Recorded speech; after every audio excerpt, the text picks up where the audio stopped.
What's up, ladies and gentlemen, boys and girls around the world? I would like to welcome you back to another episode of the Real Talk with Zuby podcast.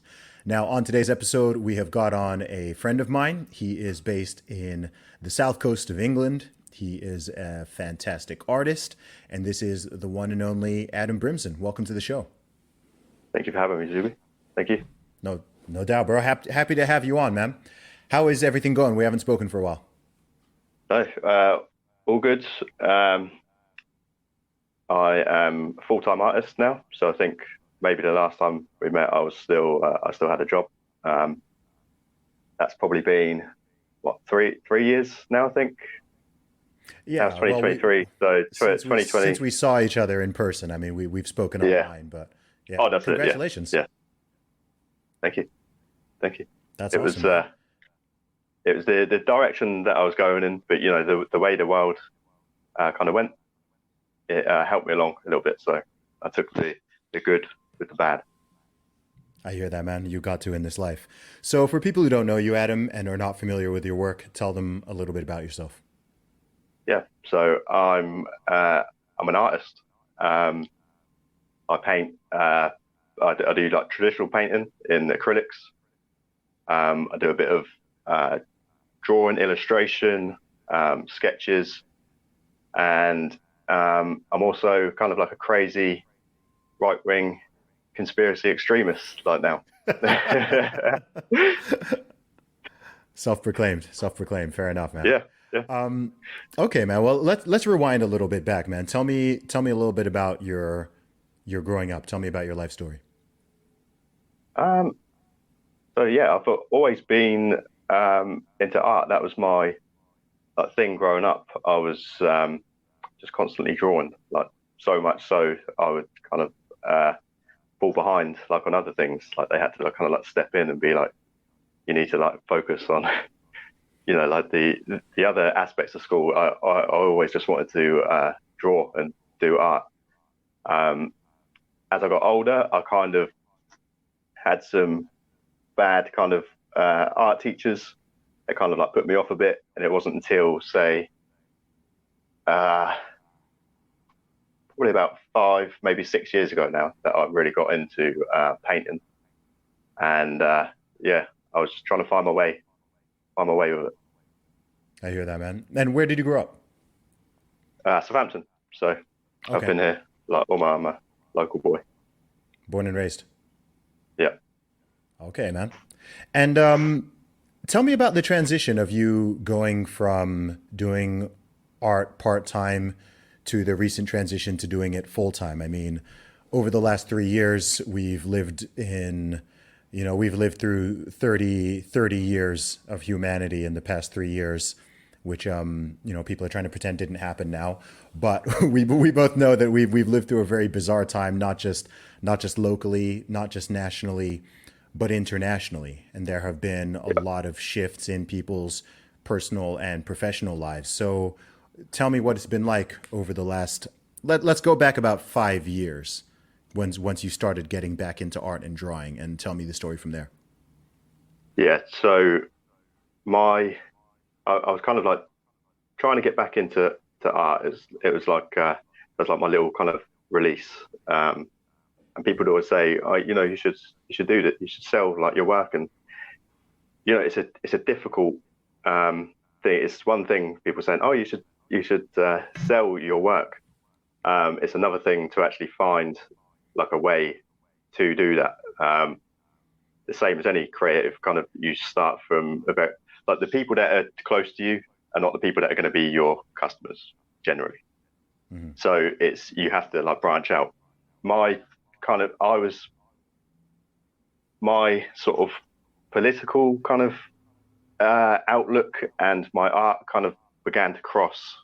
I don't want to say political as in like I'm not really a political kind of person, although I do kind of like lean that way sometimes. But they crossed to a point where I thought, the thing that really makes me like passionate is painting or wanting to paint put the spotlight on these people that I think are kind of like have good like messages, they're kind of like saying basically the counterculture to what things were 5, 6 years ago, like Hmm. with the Brexit kind of talk and then the Trump.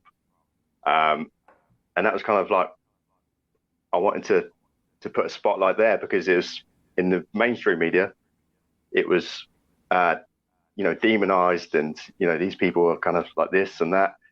But I was watching people that were very positive, like people like you.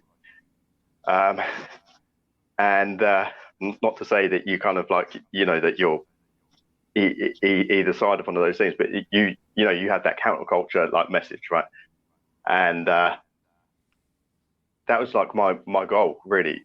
Then it was to, rather than paint, trying to come up with uh, ideas of what I think people are going to like. It's like I'm going to paint what I want to do.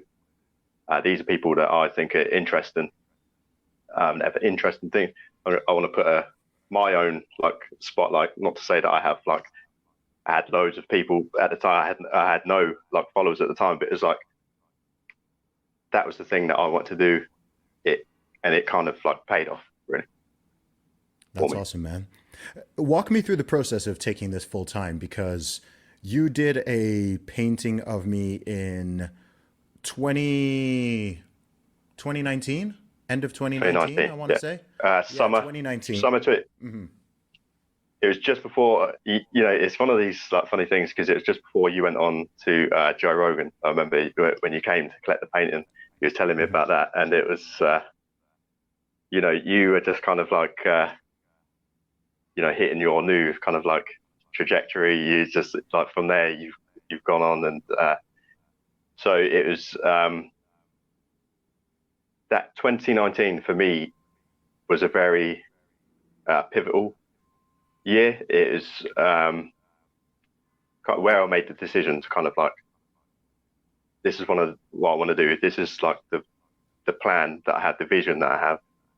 Um, and if I didn't do it then, I think it would have been really hard to have done it in 2020 or, like after. Yeah. Um, for me, it came at the right sort of time. I don't know where that kind of like thing. I think to myself all the time, I'm so grateful that I took the took the that moment, and I'm so grateful to people like you and other people that had shared my stuff and helped kind of like me build like a bit of an audience before we got to 2020 and things like went crazy. Because Yeah. I thought 2020, I thought, to be honest, this might be like the end of this. I might have to just like focus on like having a job and like like making, but things just continued, which is really strange. Yeah. And how was that for you? Because, I think it's worth bringing up your family, man.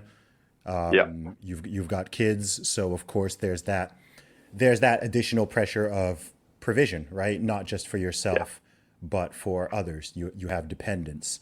And yeah, I think that when it comes to the creative world, that is something that, I see some people use it as a motivator. I see some people use it as a reason. I see some people use it as an excuse not to not to do all sorts of things that you do, whether that is from literally just speaking out and saying what you believe about various situations, society, culture, politics, current affairs, whatever it is, or even doing something creative, right? Taking that type of risk to become a full-time artist because one thing that a lot of people really don't understand, and I've dealt with this, for a long time being a musician, is that there's a bigger gap than people think between doing art as a hobby and doing it for a living, right? There's nothing yeah, wrong with doing art as a hobby. It doesn't matter if you're drawing, painting, making music, dancing, whatever it is. There's nothing wrong with that. But I think a lot of people think it's sort of a very small jump to go from hobby to full-time living, and it's really not. It's this massive chasm, and a lot of people, especially people who have kids, who have families, they are deathly afraid of even considering to make that jump. So I'm curious to know how that was for you and why you chose to do it. yeah. So for me, I had that middle part taken away. I had no choice. but to Mm. do it. So, like I say, 2019, I feel very lucky in the fact that I uh, kind of went all in while I still had, I worked nights. So I would be working at night. I'd come home, sleep for a little bit, get get up and work. You saw like where I was painting from, like in my garage, um, and I would just literally spend my days uh, doing this, then go to work again at night.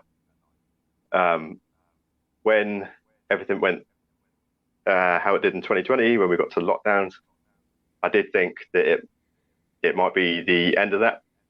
But the thing that kind of happened is that I'd had enough momentum from 2019. I then had enough savings at that point. I was then made redundant, so I had that middle part kind of like taken away. Like it wasn't like I didn't have to think too hard. I had sort of like proof of what I was doing. I'd gone into 2020, we'd gone into lockdown. The It was kind of like, well, I'm gonna kind of continue to do this. Like people were still buying from me, and it kind of just continued on a good trajectory. And I can't speak. It is difficult. If I hadn't have got to 2019 the way I did, before that I was just painting aimlessly. I was just trying to think like, what can I paint? What do people like? Trying to find my thing. And I think 2019 I kind of like found my thing. I had the difficult part removed. I was then able to just. It was like I have to do it. I have to. It's yeah. I wish there was a kind of like a bit more of a story to it, but the decision was taken away. Like I had no choice. It was like sink or swim. It was Hmm. it was that clear. Yeah, I hear that. And it's interesting because you said I think you said something about the luck to be in that position in 2019, but it's interesting because it can be viewed as luck to some extent, but it's I don't call that luck. I call that's preparation, right? That's Yeah, you I putting in, yeah, that's you putting in the work and putting yourself in a position so that when a certain opportunity comes, whether it's forced upon you or it's something that is created over time, then you're well positioned to take advantage of it. It's not that dissimilar to what's happened with me. I mean, I get a lot of people saying, "Oh, Zuby got lucky," or you just did this thing, and oh, you're lucky you got on Joe Rogan or something. And it's like, do you not realize? Do you just ignoring the 13 years of the 13 years of legwork and effort before that, as if all these opportunities sort of came out of nowhere. So that's in it. my case, it's like, yeah, you're building up all these years, you're doing all these years, putting yourself in a certain position and acquiring certain skills. And then when there is that little flash, when you do get that little opening in the door, then you can really step right in and you've Yeah, got the skills, you've got the ability, you've got the work ethic, you've got the proof to show, hey, I can do this thing. yeah, And so I think that there's the timing, and I think there's also the point of just doing kind of what I call pulling the trigger, right? Because so many people have ideas, it's oh, I want to be an artist, or I want to be a rapper, or I want to start a business, I want to write a book or whatever, but they don't pull the trigger, right? yeah, They don't do it. And so then something else comes around the corner. I mean, in 2020, I think a lot of people were shocked by how many people were made redundant or deemed quote unquote yeah. unessential or this or that. That's not something, any rational person would have predicted. But then what do they say? When the tide goes out, you see who's swimming naked. And I think that was very much the situation that we had. And it turned out that, certain people were very much caught naked, but Yeah. yourself, even though you had that situation happen with your job, which if you had not prepared, that could have been like a real nightmare if you didn't have anything else It going was on. But because you did, it's actually this is kind of a blessing because it forces you into doing what you truly actually want to be doing. That's it. I remember the moment that lockdown was kind of announced, and I was coming home, and I was thinking like this could be sort of like, because for me, like the art side of things by this point, um, it consumed my mind, right? It was everything I did, right? Work, family, art, right? I really wanted to make it, and I was just thinking this could be like the end of it because I don't know. Like I knew it wasn't going to be 3 weeks or two weeks, whatever it was, right? I was thinking, if this is kind of like not dealt with in such a way, um, there could be people may not have money to kind of like spend on artwork and stuff. Um, just the way things kind of like went, it was just I guess people spending more time at home. Um, I was still able to create art and sell it. Um, and going back to what you said about lucky, like I say lucky is in, I kind of just feel 2019 was like a different approach I took. So I'd been doing like art for a few years prior to that. I was doing it when I was young. I had the sort of the base, I'd done the legwork. Then when I got to 2019, it's like, right, how am I going to implement this to make a business? And I think what people kind of do with maybe with like other businesses as well, sometimes they look around at like, who are the people closest to me? Are they going to support? Are they going to buy my stuff? Nobody wants to buy my stuff because my friends don't buy for me, and that's not the people that you that makes a business, right? Friends support you, but they're not going to be the people that they're going to continuously buy from you, especially when you're doing creative things. Anyway, it's there's only so much like one or like a group of people can offer you as a business. You have to branch out, which was kind of like my thing in 2019. It's like, right, I have to find like an audience. Yeah, absolutely, man. I mean, there's also just not enough of them, right? I mean, even if every single family member and friend were to support you, unless you've got some gigantic friendship and family circle, then you're going to run out of people. So you always have to be able to cross that bridge into strangers. And with any entrepreneur, anyone who runs a business is going to tell you that, yeah, most hopefully people get support from their family and friends. Yeah. But I think people look to the proof in their immediate circle, right? They look for that proof. Are people going to want it? But your circle's always limited. For me, it's like like for the longest time, I'd never sold anything to anybody that I knew. No, they'd never bought anything off me. It took a few years for people that I knew to finally be like, okay, I'm gonna like buy something from you, and that's fine. Like it's not I don't have bad feelings about that, but it's just you have to step outside of the thing. You have to, because I have people asking me this a lot.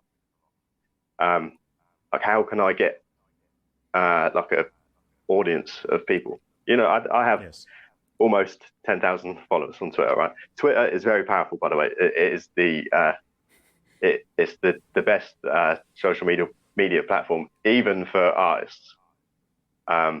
People don't know. No, that's it. So people ask me and they say, how can I find, and it is the find, you have to find your niche, your people that you can connect with to then grow your audience with. It is difficult. Yeah. Maybe like for me, I've again kind of like the timing and kind of like, I was kind of painting people that were kind of, on their way up, so I wasn't kind of, a lot of artists, they draw or paint people that are kind of like millions and millions of followers, right? Very difficult to get noticed.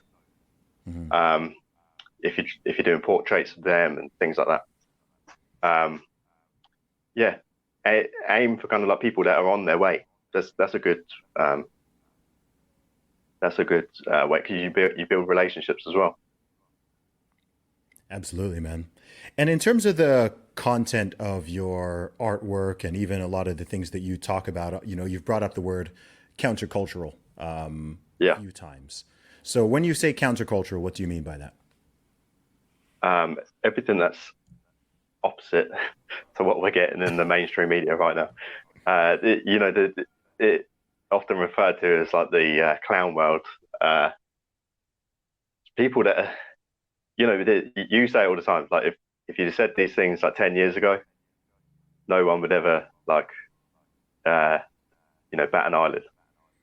But Hmm. it's the um, the denial of reality as we see it right now. That is kind of like the counterculture. And there's a lot. I think there's a lot of some people go down like the very religious Christian kind of route, which is fine. Other people are just kind of like more on the sort of like libertarian kind of like thing. Some people are like just conservative with it, and that has become sort of like the counterculture, How do you the way think I that's see it. happened, man? Yeah, I mean, I know exactly what you're Um, talking about, but yeah, how do you think that? How do you think that so many, in particular, Western countries have gotten to this stage? Because it definitely seems like in the past decade. I mean, if we were to rewind to 2013, stuff was a lot less jacked up in yeah, 2013. I feel like in 2013 and prior to that, you can go back to 2003. You can, obviously could go back to the 90s and perhaps even the 80s and so on. But it really seems like in the past decade, I want to even say in the past 8 years in particular, whether you're in the UK, whether you're in the USA, whether you're in Canada, Australia, certainly the Anglosphere Western countries, but even parts of Europe, it's just gone nuts. And I think that the seeds of this, I know that the seeds of this were planted a very long time ago, but it seems like there's been a very rapid adoption and propagation of ideas that are ludicrous, and it's been going on for a long time now. I mean, at this point, as we record this, I mean, if you think back to that deadlift video that I did on Twitter, which blew up around the world, that was over 4 years ago now, man. That was yeah, over four yeah, years ago. And you know what happens when I log in or I'm just looking at things, and it's the same conversation. It's the same yeah, illogical. Not. I'm like, I think maybe in 2019, even I was hoping, okay, hopefully this is kind of like a little short psychosis, and 4 years from now, we're not still going to be having this debate. And all that's happened is it's intensified very much on both sides. It's sucking a lot of yeah, the time and the energy and yeah, the attention. Sometimes, even running a podcast and doing what I do, I'm like, gosh, how many times am I going to have a conversation about, how many genders there are, or whether men can give birth or females can have penises, or men should be competing against females in sports? Like, it's such an obviously ludicrous, it's like, that's why it's so bizarre, because it's something that this isn't okay, what should the tax rate be, what's the best immigration policy, what are thoughts on the stuff that people typically used to argue about in politics. Now it's an argument about reality itself. Now we're arguing, yeah, okay, does 1 plus 1 equal 2, right? You've got people there saying nope, it equals 5, and you're a math phobe if you're saying otherwise. And then you've got people who are like, no, but 1 plus 1 does equal 2. I'm not saying this from a position of hatred or bigotry or any type of phobia, but it's like people can't even agree on reality anymore. So, in your estimation, I have ideas about this, but what do you think has played out and is playing out? So my just bear in mind, like just for people that don't know me, I'm very conspiratorial minded, but I also try and rein myself in, um, and try not to get carried away. I try to sort of, you have to have one foot kind of in each like place, right? Hmm. Um, so I think if you go back to the mid 20th century, if you go around sort of like the 50s, 60s, it's where they were really kind of like trying out these um, uh, propaganda through TV, I guess. It's kind of like that was the new like thing, um, even right down to uh, advertising like with cigarettes and things like this, right? They were kind of like making people um, accept things that ordinarily like they didn't. And I think what they've done is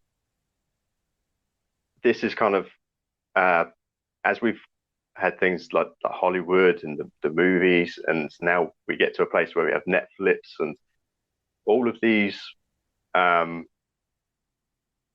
techniques that they've kind of like formed over like the best part of a century. Um, they're using now to push like the agendas, and I don't say like they as in the like there's just a couple of people sat in a room. I think it's a global thing. People are trying to shift like power, right? So they're trying to shift power from Western kind of like countries to another, and I think it's been done in a way where it weakens our society because we seem to be the only countries that kind of adopt like these ideas that are kind of like it go against reality, right? Hmm. Um, and I think with social media and with that being used on smartphones, that has kind of heightened like this sense of discourse between people, even into accepting things that they don't necessarily believe. I think very few people believe like some of the things that they say. It's just like it's a competition to see who can say like the most woke thing. Hmm. But how do you think that's Um, captured so many? How do you think that's captured so many people? I mean, I can understand a few people getting caught in a cultish type mentality or something that is demonstrably false and counter to reality, but we're not just talking. I mean, I wish we were just talking about a couple fringe weirdos on Twitter, which is maybe what it looked like 10 years ago. But yeah, you're talking about from the top to the bottom. You're talking about the media establishment, both entertainment and news. You're talking about governments, not just the government, multiple governments across multiple countries in different states and localities. It doesn't matter if you're in California or you're in Scotland or you're in Sydney or you're in Melbourne or you're in Toronto. We're talking about the academic establishment, the musicians, the artists, with a couple of exceptions, one of whom I'm talking to, people who work in theater, people who work in film, just everything. You down, even in the police force, even in the military, right? It's like this, to use Gad Sad's term, this mind virus, right, has virus, yeah, parasitized seemingly every institution. Things that you thought, okay, surely like this company or this organization or this institution or even this individual is not going to succumb to this ideology, but it's just swept through. It's swept through, transmitting it's quite mind blowing to me because I've never. I mean, I say I've never seen this before. We sort of saw it again happen, play out in a different way over the last couple of years, and maybe those things are somehow connected. But yeah, I find it very, as much as I understand it, I think more than, well, I know I understand it more than the average person does, but it's still puzzling. It still doesn't, yeah, it sort of makes sense in a way, but it also really doesn't because you're like, how are so many people doing this? yeah. When you kind of look at it as it taken so many industries and like you say governments around the world,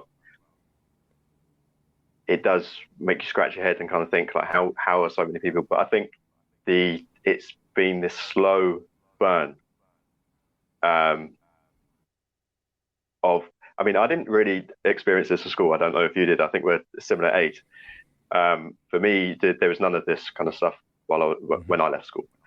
Yeah, So it's kind of like for me, between. not at university either, by the way.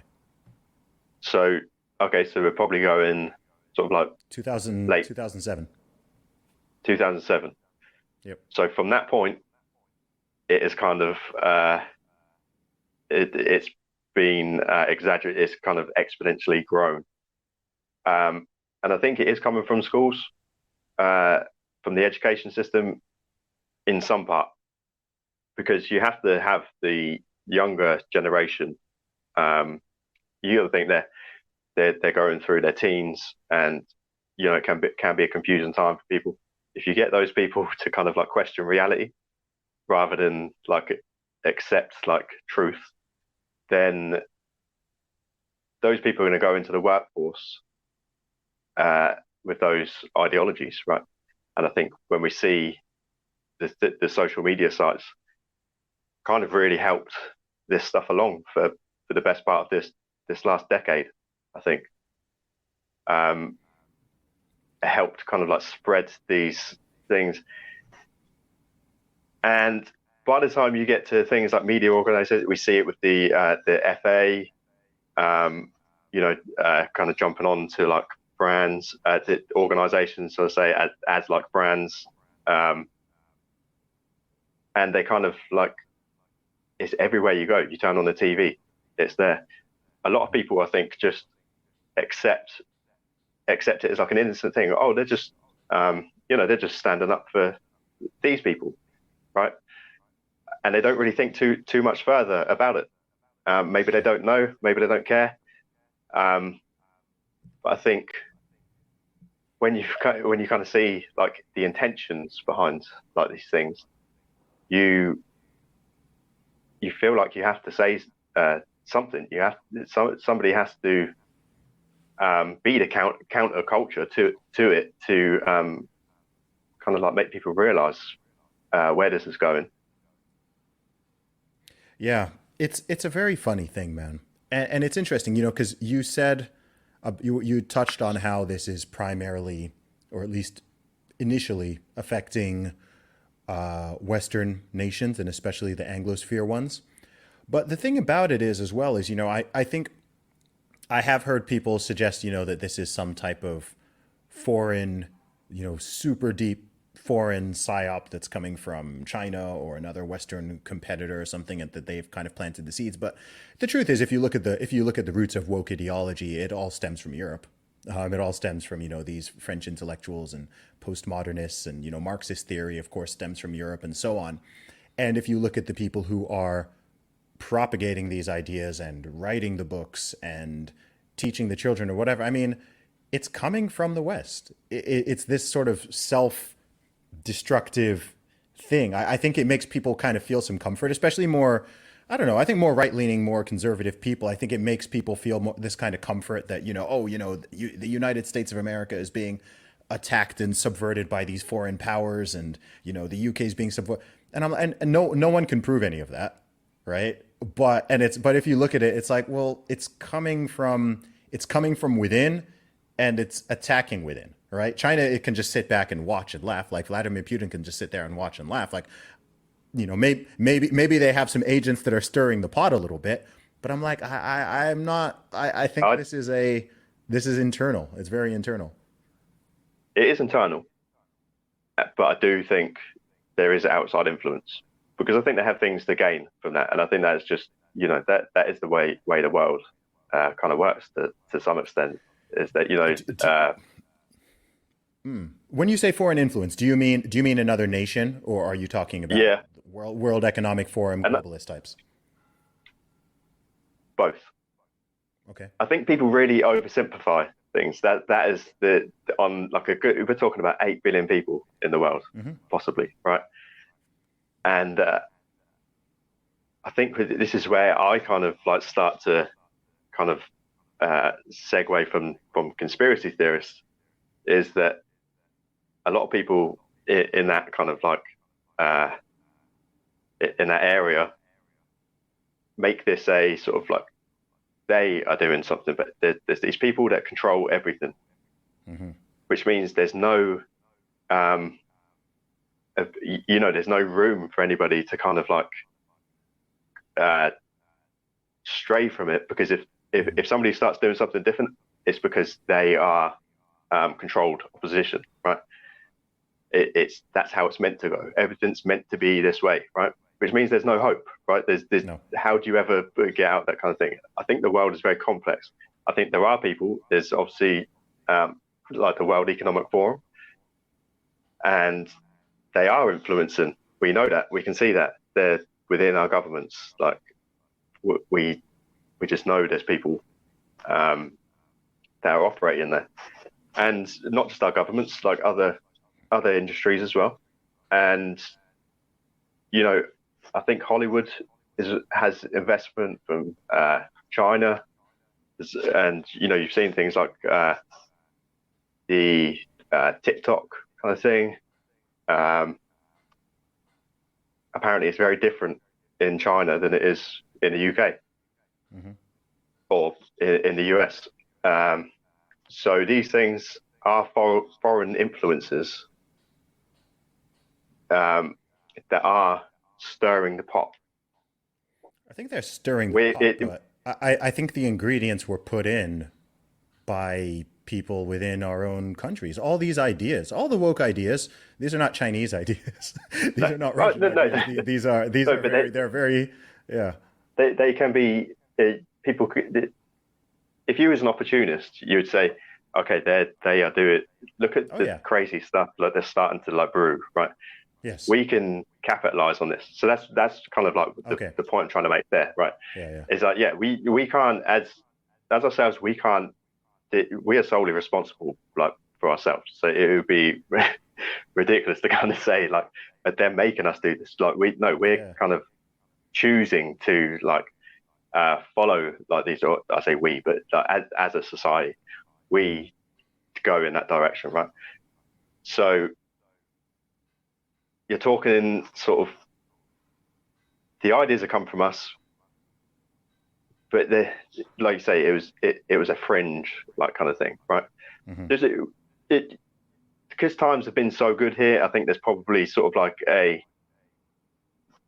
there's like a sort of like a pattern that follows, right?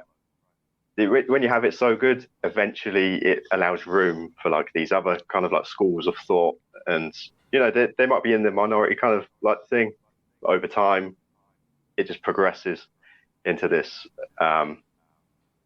sort of the woke mind virus. Hmm. I don't know how we could sort of look at that over history because we don't live in a time that's like and that's been like anything else yet. So we live in a unique time. It's definitely coming from us, but we have the outside influences are there that I think have made this even worse, Yeah. in my opinion. I agree that they are using the opportunity. I mean, why wouldn't you, right? I mean, if your enemy's in the process of destroying themselves, why would you not capitalize on that? Especially if you don't even need to put in that much effort to do so. It's an interesting one because ultimately I think we both believe that human beings have free will, right? Yeah, So we both know that propaganda is powerful. Of course, influence is powerful. Like there'd be no advertising agencies or marketing agencies or PR firms, et cetera, if influence didn't matter, and if various forms of advertising and PR didn't matter. But at the same time, just because you are exposed to an idea doesn't mean you have to go with it hook, line, and sinker. You see what I mean, right? Like the two of us, like we live we've lived through the last few years as everybody else. We have access to the same media. We're heavily on social media. We see all the stuff that's coming out there. We're very aware, more aware, in fact, than the average person of what these ideas even mean, right? You could probably yeah, define what you even mean by woke ideology better than people who are advocating for it. But it doesn't mean you have to like do it. You see what I mean? That's the part that yeah, because oftentimes people like to just one thing for sure with humanity is people like to have like one easy thing to blame. People like to just it's that and even people just it's the media. People just I blame the media. I blame academia. I blame the WEF. I blame this. I blame that. I blame the left. And it's like, sure, is the media a factor in this? But the media is not.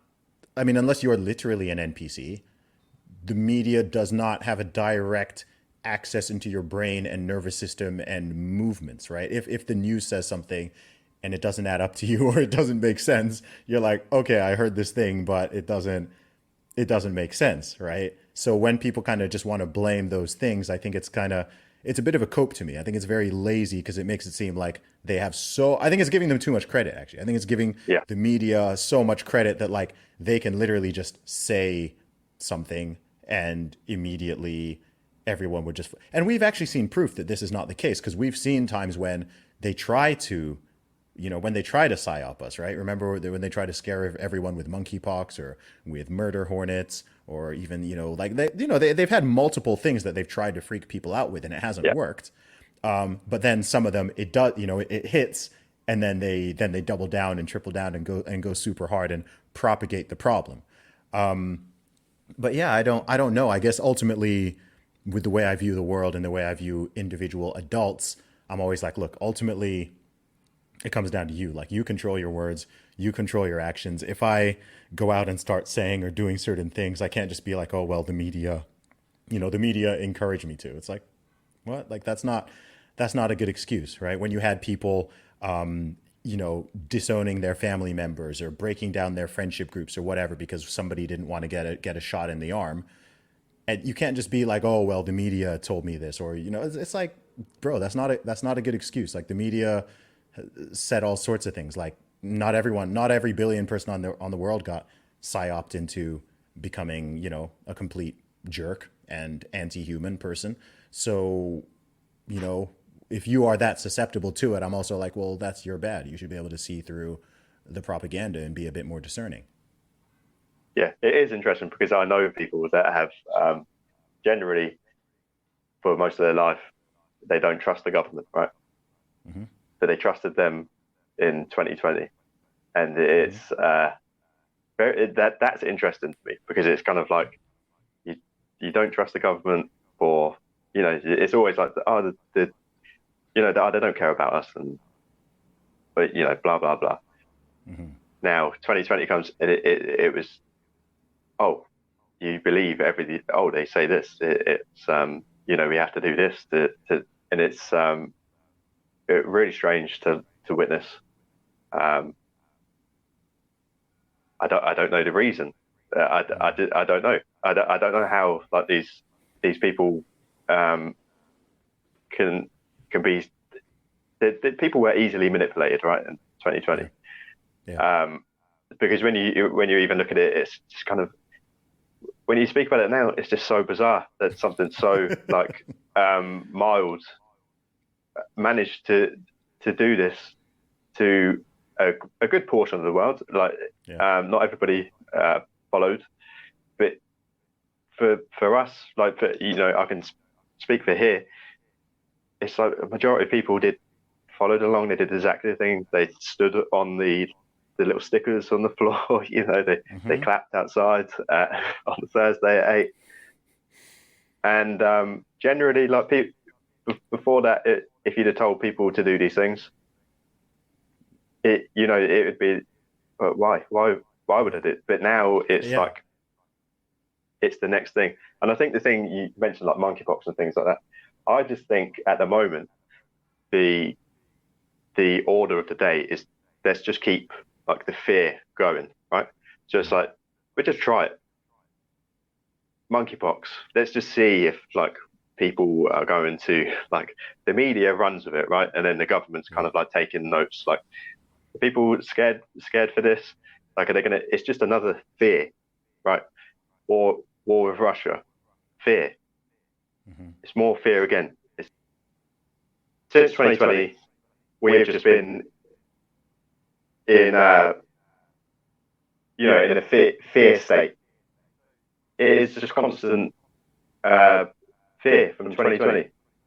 I think that's where we are right now. It's like, what's the next thing that will get people to behave the way we want them to? Yeah. I can't really rationalize it. I don't know why.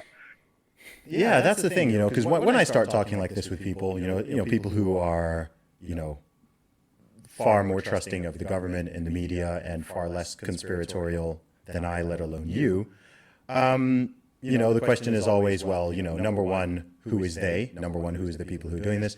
And number two, why? Like, what would they have to get to gain? And I think those are also reasonable questions, by the way, because, when people start just talking about, they're doing this, they're doing this, they're doing that. And because it is apparently coming largely from within, it's a confusing thing, right? Like if you are a, if you are a British, whether it's a media person or a politician or even just a normal everyday person, I mean, what do you have to gain by collapsing the economy and damaging people's mental health and screwing over millions of children and so on? I think the way I often view it is I think the higher you go to whatever the top of this sort of pyramid of power and influence may be, the more nefarious and malicious the intentions are. And then the lower down, I don't think the average everyday normal person, I think I've lived enough life and met enough people to know that they are typically not rooted in malice. But they can end up doing malice under the guise that they're doing the right thing, right? So if you tell people that, I mean, we had the perfect example, right? Because everything what came under the banner of health and safety, right? And the one thing that a rational human being will trade freedom and liberty for is safety and security, even if it's illusion, right? So you can't just, especially in Western countries, you can't just like step in and take people's freedom, take people's liberty under no guise, right? They're not going to stand for that. People will protest, people will fight. But if you can sell them, hey, we're going to keep you safe. Okay, we got to curtail your freedoms and your rights, but you're going to be safe. Your family's going to be safe. Your children's are going to be safe, right? If we don't do this, there's going to be millions of deaths and this and that. We remember how it was all sold. And so I can see how people who do believe that and think that the measures or the policies or whatever make sense, which they didn't and they don't if you actually really think about them. But that's how it gets weaponized. And I think what's really dark about it is it's actually, it preys actually on human compassion. It preys on compassion. It preys on goodwill. It preys on trust. It's not that you're appealing to people's dark side. You're actually appealing to their good side. I think that's what's so nefarious about it, right? It's the same with woke ideology. It's all under the banner of, hey, we're just trying to protect. It's all wrapped in safety language, right? It's all safety. Oh, these people are dangerous. This is a safe space. We just want to make people feel included. We want diversity, equity, inclusion. We just want people to be kind. And they're saying this as they're beating you over the head. But it's all couched in this language that makes it very cushiony. It's the same way, look, if BLM, we both know BLM as an organization is a scam, but if that organization were called anything but Black Lives Matter, people would see through it. People cannot see through it because it has a nice name, right? Yeah. Even Antifa. Oh, anti-fascist. Well, they're called anti-fascists. So, how can the anti-fascists not be the good guys? They're called Black Lives Matter. I mean, how can it not be good? And I think that's that's like an insanely devious but clever trick to play, because you can sort of appeal to people's emotions and good natures and compassion. And then those of us who see through it and are like, hey, I think that thing's a scam, or we're asking certain questions, it makes you look like not just a villain, it makes you look like a supervillain. What, you don't care about people's safety? You don't care about lives? You don't think Black Lives Matter, right? How can you be against something with that name? You see what I mean? And that's kind of how they get so many people. I've been on the end of all of these things when you counter like these points and like these movements, try and shed some light on there. It's generally like the people that are involved, good people, honest intentions, right? Black Lives Matter. But maybe with the exception of Antifa, I don't know. I only ever see them doing like crazy stuff. But Black Lives Matter, if you go, like, I have this kind of like thing where if I find like a new sort of like YouTube channel or something to watch, right, I'll go to their Instagram page and I'll scroll back to 2020, right? It sounds silly, right? But I go back and I look to see what were you kind of like, where did you stand on like some of the points, right? And you see the black square, and then you go back a bit more, and they have like the wearing a mask, and people just take a lot of things at face value, right? It's the social media kind of like, okay, I have to post this to look this kind of way, that look like I'm doing my bit. they want to project that they care about everybody across all things. What the next like thing is, right? Now it's the Ukraine stuff, right? People with the Ukraine flag and that's a bit old. That's a bit old now. That's kind of 20. That's old now, yeah. And these people, on the whole, like you say, that most people are not doing these things with bad intentions. But there's the few at the center of those organizations or those movements that steer them in directions. And I'd go back to the previous point that they are taking like money from outside influence investors, right? There are people that benefit from putting money into these groups to weaken sort of like our social fabric. Yeah, it's a weird one, man. It's a weird one. I wish that, I'll tell you what is something else that's fascinating, but even, I like to be optimistic, but it is disheartening when I have certain conversations. And there are people I've spoken to, online and offline, who see through a lot of these narratives in the same way that we see through them. But they still do it. They still do it because they're afraid of, oh, well, I work for this company, and if I don't do it, then I might get it. Like, I know it's BS, but if I don't post the black square, I might not get this job, or I might lose this friend, or I won't get this opportunity. Oh, you know what? Dude, most people who took the shot, I can guarantee this. I don't have you're never going to get data on this because it would be impossible because people are not honest. But it's for certain that most people did not take the shot because they genuinely thought it was the best thing for their health. Yeah. Right? That's just the reality of it, right? The people who are like over 50, over 60, majority of them took it because they genuinely believed it's the best thing for their health. People under that age group, let alone children, people in their teens, people in their 20s, the vast majority of people took it under some type of social pressure, peer pressure, indirect or direct coercion. They wanted to travel, they wanted to keep their job, they wanted to keep going to school, they wanted to play in their sports teams. Not for health. And to me, that is deeply concerning. I would prefer it if everybody who took it genuinely thought it was the best thing for their health. Even if it turned out it wasn't. I'm not saying here or there, YouTube.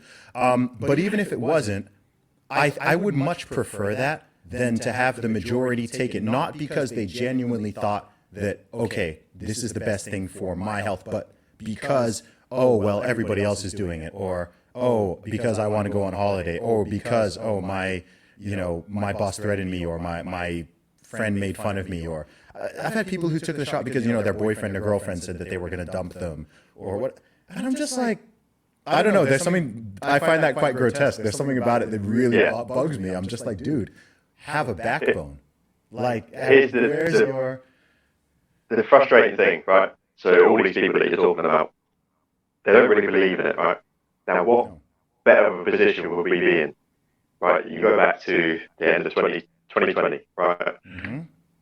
If they didn't believe in it, they threaten you with things like, okay, you can't go to the pub, you can't go to, the football matches, you can't go on a plane and fly here or there, right?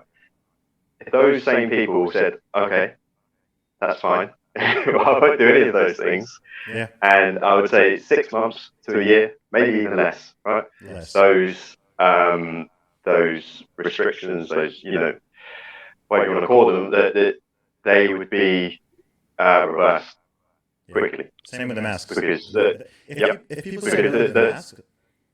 people said no to the mask, it never would have got into a vax mandate in anywhere. That's it. Yeah. And so this kind of like, I think this is a good point to kind of bring us to like what the media and the culture, but us as a counterculture, as in just going against the nonsense, right? Reality. You have to be honest, and you have to have integrity. Against no matter what they're saying, you can be threatened with your job. You can be, all sorts of things people can threaten you with. You have to stand by your principle. If you don't believe in it, then it's not worth the sacrifice, right? When we go into things like people talk about what can we do to like make our own shows, TV shows, and these kind of things. Yeah, we can go. We can do like you're an independent rapper. Mm-hmm. You don't have a record label. You can do that. We can also make TV shows. We can start our own streaming services and have people like-minded. But we also need to think about just being honest within like the organisations that are already there, like Netflix, and like in Hollywood and at Spotify, and even down to Twitter and things like this. Right? If people stand by their morals, their principles against these things that they find ridiculous, then we can begin to see change. It's not all about just going off and doing your own thing. You have to stand like firm within those organisations already, because they're the ones that are feeding like the wider community. Mm-hmm. And until people move away from those things, we're talking like a long game, not a quick fix. There's no one thing that we can do today that's going to make everything okay tomorrow. It's all a process. It's a constant like battle, and it begins with people being honest and having a bit of integrity to all of these like issues. For real, man. People, please tell the truth and do not entertain blatant lies. We could avoid so many problems, if people didn't just be deceitful and give in to the deceit and try to, I don't know, man. I don't know. I've been thinking for many, many years of how to inject people with this courage. If they're going to roll out a vaccine, I wish there were like a courage vaccine that they could just roll out. Just roll out, or some kind of truth serum. Just, all right, you're not allowed to lie, right? Everyone take this, and you can no longer lie. Everyone in the media take it, all the politicians, everyone take it, and you got to tell the truth. You got to tell the truth. You can't just be up there lying to everybody and pretending that, the emperor has clothes on when you can see that he's naked. And it would actually fix so many problems, because it's just a web after web of deceit. And it gets to the point where people have become so deceitful that, if you're someone who asks a question or has an alternative viewpoint or opinion, then, you are made out to look like a crazy person and a bad guy, if not, a racist, murderous, transphobic, homophobic, xenophobic, anti-vax, anti-science bigot who wants everybody's grandma to die. Which, very few people are. I've never met someone who holds that position. But according to Twitter, they're all over the place. So that's it. Yeah, Adam, man, it's been a pleasure to talk to you, bro. Before we close this out, where can people find you and your work online? Where can people check out your artwork? Okay, best place to find me is on Twitter at Adam Brimson, and then the second place is my website www.adambrimsondesigns.com. They're the main places. Fantastic. I'll put Thank you for having me. Description. Adam, it's been a pleasure, man. God bless you. And yeah, man, I'm glad to hear you've gone full time with the art. So keep it up, man. I appreciate it. Brilliant. Thanks, Zuby. Take care.